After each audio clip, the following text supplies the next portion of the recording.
அன்பானவர்களே வணக்கம், வாழ்த்துக்கள். உலகத்தின் பார்வையில் இஸ்ரவேல் தேசம் என்பது இன்றைக்கு உலகத்தின் பார்வையில் இருக்குது. பார்த்தீங்களா? அதாவது இஸ்ரவேல் மக்கள் என்கிறவர்கள் தேவனாகிய கர்த்தருடைய திட்டத்திலே வருகிறவர்கள். உலகத்துக்குரிய முழு தீர்க்க தரிசனங்களையும் கர்த்தர் அவர்கள் மூலமாகத்தான் பேசியிருக்கிறார். சரிங்களா? அப்போ அந்த வரிசையில் பார்க்கும்போது கர்த்தருடைய பார்வையில் இஸ்ரவேல் தேசம், இஸ்ரவேல் மக்கள் ரொம்ப முக்கியமானவர்களாக பார்க்கப்படுகிறார்கள். குறிப்பாக இஸ்ரவேலர்கள் 3 முறை ஜெருசலேமுக்குள் வர வேண்டும். அதாவது 3 முறை ஜெருசலேமுக்குள் வந்து 3வது முறை வரும் பொழுது அவர்கள் நிரந்தரமாக அங்கே நின்று விடுவார்கள். இதுதான் தீர்க்க தரிசனம். அப்போ முதல் முறை அவர்கள் எகிப்திலிருந்து கடந்து வந்தார்கள், கிமு 1400 காலங்கள் தோராயமையா. 2ஆம் முறை அவர்கள் பாபுலோனில் இருந்து கடந்து வந்தார்கள். 3வது உலகமெங்குமிருந்து கடந்து வந்திருக்கிறார்கள். அது இப்போ நம்முடைய காலம் 1917 காலங்களிலிருந்து உலகமெங்கிலும் இருந்து என்ன செய்தார்கள்? கடந்து வந்திருக்கிறார்கள். ஆக 3ஆம் முறை உலகத்திலிருந்தெல்லாம் கடந்து வருகின்ற அந்த யூதர்கள் அது வருகின்ற நாட்களில் அது கிரேட்டர் இஸ்ரேலாக மாறி அங்கேயே செட்டில்டு. அவங்க இனிமே அவங்களுக்கு சிதறடிப்பு கிடையாது, சிதறடிக்கப்பட மாட்டார்கள். இனிமே ஸ்டேபிளா இருப்பாங்க. ஏன்னா அடுத்த தீர்க்க தரிசனம் இவர்களை குறித்து என்ன சொல்கிறதுன்னு சொன்னால், இஸ்ரேல் பூத்து காய்த்து. பார்த்தீங்களா? இதனுடைய பின்னாடி இருக்கிற அர்த்தங்கள் உங்களுக்கு தெரியும். பூத்து காய்த்து உலகத்தை பலனால் நிரப்பும் நாட்கள் வரும் அப்படிங்கிற அந்த தீர்க்க தரிசனம் அவர்களுக்கு ஆதரவான, செழிப்பான, வளர்ச்சியான ஒரு தீர்க்க தரிசனங்கள் இனிமே அவங்களுக்கு இருக்குது. ஏன்னா இது 3வது முறை வந்திருக்கிறார்கள். 3ஆம் முறை வருதல் என்பது தேவ திட்டத்தின் அடுத்த அத்தியாயத்தை தொடரக்கூடியதாக இருக்கிறது. பிரியமானவர்களே, ஆகினாலே யோசித்துக் கொள்வோம். இஸ்ரவேல் மக்கள் என்பது தேவனுடைய திட்டத்தின் அடையாளமாக இருக்கிறார்கள். இந்த நாளிலே காசா போர் முடிவுக்கு வந்திருக்கிறது. ஒரு சிறிய ஒப்பந்தம் அங்கே கையெழுத்தாகிறது. முதல்ல ட்ரம்ப் அவர்கள் சொன்னது என்னன்னா, முதல்ல ஹாஸ்டேஜ் பிணை கைதிகளை விட்டு கொடுங்கள், விடுவீங்கள்.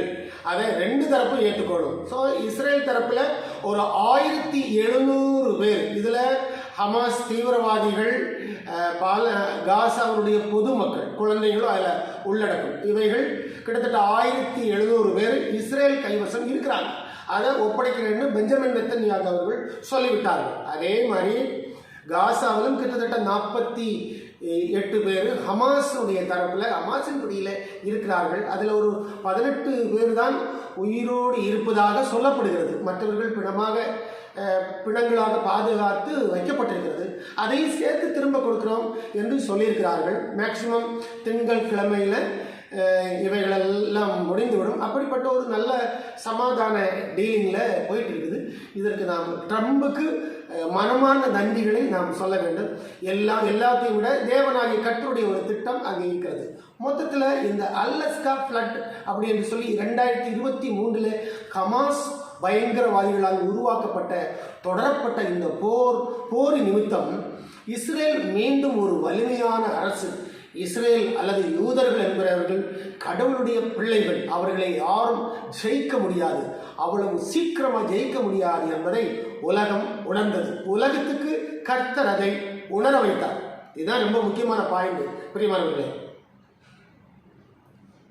2வது, இப்போ இந்த காசா போர் ஒரு முடிவுக்கு வந்தபடினால காசா மக்களும் எங்கே ஓடுது, எங்கே தங்குறது, நம்முடைய எதிர்காலம் என்ன என்று சொல்லி அவர்கள் திணறிக் கொண்டிருக்கின்ற அந்த வேலைகளில் இந்த போர் நிறுத்த ஒப்பந்தம் வந்திருக்கிறபடினால காசா மக்களும் மகிழ்ச்சி அடைந்திருக்கிறார்கள். கேக்கு வெட்டி இனிப்புகள் வழங்கி ஒருவருக்கொருவர் கட்டிப்பிடித்து தழுவி தங்களுடைய சந்தோஷங்களை வெளிப்படுத்தியிருக்கிறார்கள். பார்த்தீங்களா? ஒரு போர் சூழல் மாறிச்சுன்னா உலகத்துக்கு எவ்வளவு சந்தோஷம் பாருங்க. பயங்கரவாதிகள் இதை உணர்வார்களா? அதே மாதிரி தான் இஸ்ரேல் தரப்பிலும் பிணைக்கைதிகள் எப்போ வருவாங்க, சரி உயிரோடு இருக்கிறவங்களை எப்போ பார்க்கலாம் அப்படின்னு சொல்லி சொந்த பந்தங்கள், உற்றார் உறவுகள் எல்லாருமே எதிர்பார்த்து காத்து அங்கேயும் பட்டாசு வெடிப்புகள், மகிழ்ச்சி ஆரவாரங்கள், கொண்டாட்டங்கள் என அங்கேயும் தொடர்கிறது. ஸோ இது இந்த நேரத்தில், அதாவது இந்த ஒரு பீஸ் டீல் என்பது நமக்கு ஒரு மகிழ்ச்சியான விஷயம். நம்முடைய கிறிஸ்தவ மக்கள் எல்லாம் அநேகர் நீங்கள் ஜபித்திருப்பீர்கள். கண்டிப்பா எல்லாரும் நாம இஸ்ரேல் தேசத்துக்காக ஜபித்தோம். இந்த யுத்தம் எப்படியாவது முடிவுக்கு வர வேண்டும் என்று சொல்லி நாம் நினைத்தோம். ஆனால் ஓரளவு முடிவுக்கு வருகிறது. வருகின்ற நாட்களில் எல்லா டென்ஷனும் மாறி முடிவுக்கு வரும் என்று நாம் எதிர்பார்க்கலாம். ஆனாலும் அடுத்து வேற எங்கேயாவது ஒரு இடத்துல ஒரு தீப்பொறி இருக்கும். அதுதான் ரொம்ப முக்கியம். ஹமாஸ் ஆரம்பித்த இந்த யுத்தம் பாருங்க, இஸ்ரேல் ஒரே நாடு, ஒற்ற நாடு நின்று பாருங்க, அந்த பழியை தீர்ப்பதற்காக அவர்கள் எத்தனை இடங்களில் கிட்டத்தட்ட 7 முனைகளில் போர் புரியக்கூடிய ஒரு பெரிய சூழலில் அவர்கள் தள்ளப்பட்டார்கள். லெபனான், சீரியா, ஹவுதிஸ், ஈரான் போன்ற கத்தார் போன்ற எல்லா நாடுகளிலும் தாக்குதல் நடத்தக்கூடிய சூழல்ல இஸ்ரேல் தள்ளப்பட்டது. இஸ்ரேலுக்கு விரோதமாய் எழும்புகின்ற எந்த நாடும் ஜெயிக்க முடியாது. பிரியமானவர்களே, 1917 தான் ஜெனரல் அலன்பி எருசலேமை பிடிச்சார். அப்போது இந்த ஒட்டமானிய துருக்கிய பேரரசு எருசலேமை பிரிட்டன் கையில் ஒப்படைச்சிச்சு. வெள்ளக்கொடி காட்டி ஜெனரல் அலன்பி அப்போ ஹெலிகாப்டர்ல இருந்து ஜெருசலேமில் கீழே இறங்கினாங்க. எல்லாரும் வரவேற்றாங்க. ஒட்டமானிய பேரரசு அது வரைக்கும் த கிரேட் ஓட்டோமன் எம்பையர் என்று சொல்லி பேசிக் கொண்டிருந்தவர்கள் பிரிட்டனுடைய படையை பார்த்து பயந்து சரண்டர் ஆயிட்டாங்க. சரண்டர் ஆகி ஜெருசலேமை கையில் கொடுத்தாங்க.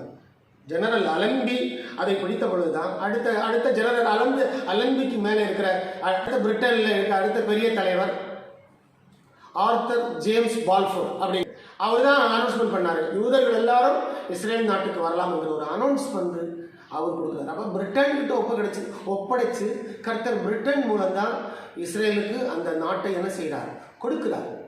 இதுதான் உண்மை.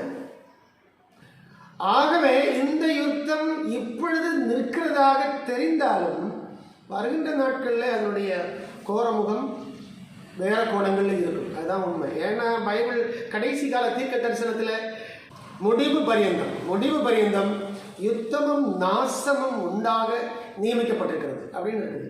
தானியேல் தீர்க்க தரிசனத்தில் இருக்குது பாருங்க.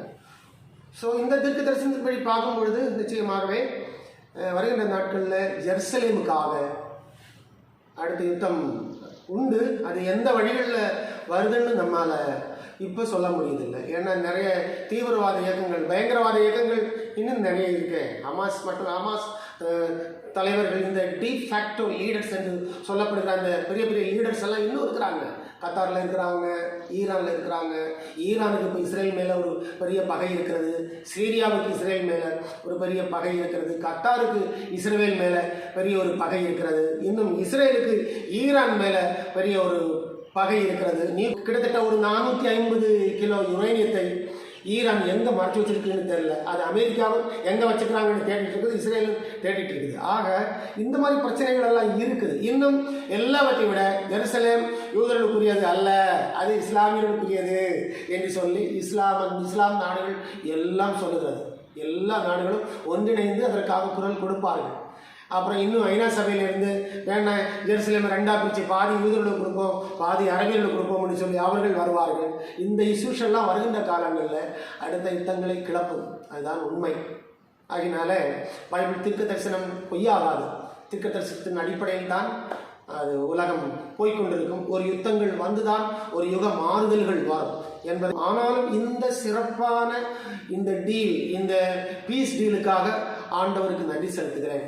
தொடர்ந்து அடுத்த விஷயங்கள், அடுத்த அரசியல் பார்வையில் அது எந்த அளவில் போகுது என்பது வருகின்ற நாட்களில் தான் அது தெரியும். நன்றிகள். God bless you all.